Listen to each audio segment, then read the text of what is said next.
আসসালামু আলাইকুম বন্ধুগণ, কেমন আছেন সবাই? আশা করি সবাই খুব ভালো আছেন। আম মাখা পছন্দ করে না এমন মানুষ খুঁজে পাওয়া দায়। আর আমের সিজনে আম মাখা খাবো না, এটা তো হতেই পারে না। তাই আমগুলোকে খোসা ছাড়িয়ে নিয়ে সুন্দর করে স্লাইস করতেছি। স্লাইস করছি একটার পর একটা আম স্লাইস করে যাচ্ছি। দেখতেই পারছেন আপনারা কিভাবে চাকু দিয়ে আম স্লাইস করছি। অনেকে অবশ্য বটি দিয়ে করে, আমি পারি না, আমি চাকু দিয়েই করি। আমি সব কাজ চাকু দিয়েই করতে স্বাচ্ছন্দ্য বোধ করি, তাই চাকু দিয়েই আমগুলোকে স্লাইস করে নিচ্ছি।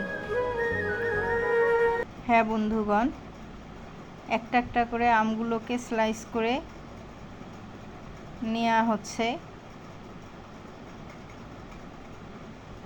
আমগুলো কিছুটা পেকে গিয়েছে, 2-3 দিন ধরে রাখা ছিল। আমগুলো মাখাবো করে মাখা হয়নি, তাই হয়তো একটু পেকে গিয়েছিল। এই আম মাখানোটা অনেক স্বাদ লাগবে, অনেক টেস্টি হবে। আমগুলো স্লাইস করা হয়ে গেলে আমরা এটা মাখানোর জন্য কড়াইয়ের মধ্যে শুকনো মরিচ দিয়ে তেল দিয়ে সেটাকে ভেজে নেব। ভেজে নেওয়া হয়ে গেলে লবণ দিয়ে সেই মরিচটাকে ভেঙে নেব। ভেঙে নিয়ে আমগুলোকে মাখায় নেব।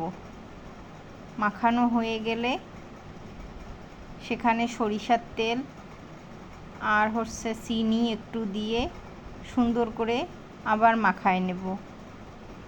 আমগুলোকে একটু ভালো করে মাখাবো, যাতে আমগুলোর স্লাইসগুলো কিছুটা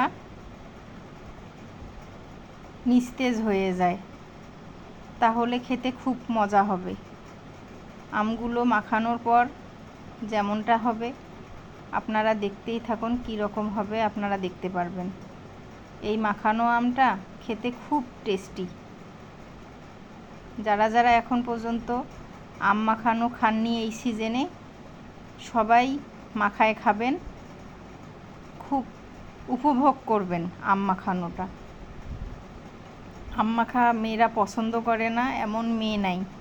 এমন কিছু কিছু ছেলে মানুষ আছে যারাও খুব টক খেতে পছন্দ করে। তাদের জন্য বলছি, ভাইয়ারা, আপনাদের বাসায়